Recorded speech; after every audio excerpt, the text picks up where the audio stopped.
ভারত সরকারের যুব ও ক্রীড়া বিষয়ক দপ্তরের নেহেরু যুব কেন্দ্রের উদ্যোগে সিপাহীজলা জেলা প্রশাসনের সহযোগিতায় আয়োজিত হয় সিপাহীজলা জেলা ভিত্তিক যুব উৎসব।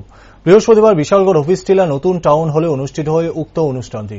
প্রদীপ প্রজ্বলন করে অনুষ্ঠানের শুভ সূচনা করেন রাজ্যের যুব ও ক্রীড়া বিষয়ক দপ্তরের মন্ত্রী টিঙ্কু রায়।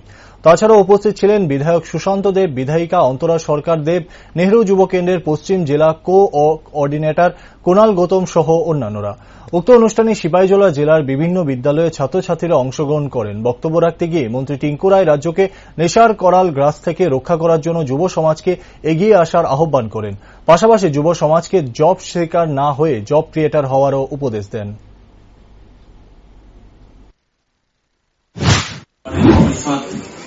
লক্ষ্য স্থির করতে হবে।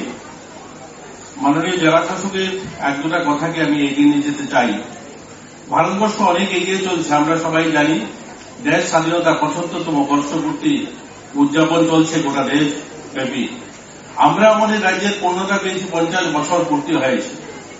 এবছর আমাদের 50 বছর পূর্তি হয়েছে, আমাদের রাজ্যে অন্য রাজ্যের মর্যাদা পেয়েছি।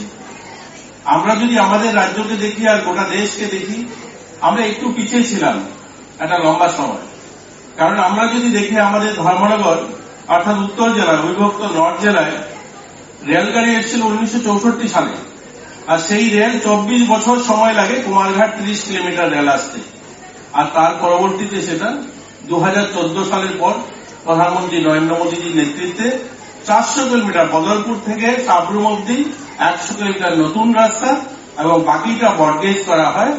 আজ আমাদের ত্রিপুরা থেকে 18খানা রেল ভারতবর্ষের বিভিন্ন প্রান্তে যায়। এই কথাটা এর জন্য বলছি যে ভারতবর্ষ বদলাচ্ছে, মাননীয় জেলা শাসক বলেছেন। আমরা যারা এখানে শিক্ষক মন্ডলী যারা রয়েছেন, মঞ্চে যারা রয়েছেন, যারা কলকাতাতে পড়াশোনা করেছেন, 80 দশকে সেখানে মেট্রো রেল শুরু হয়েছে। সেই রেল জাপান থেকে এসছে, সেই ডাব্বাগুলো কোচগুলো তৈরি হয়ে জাপান থেকে এসেছিল। আজ কিন্তু জাপান থেকে রেল আসতে হয় না, বন্দে ভারত ভারতে তৈরি হয়। ভারতবর্ষের 20টা শহরে একসঙ্গে মেট্রোর কাজ হচ্ছে।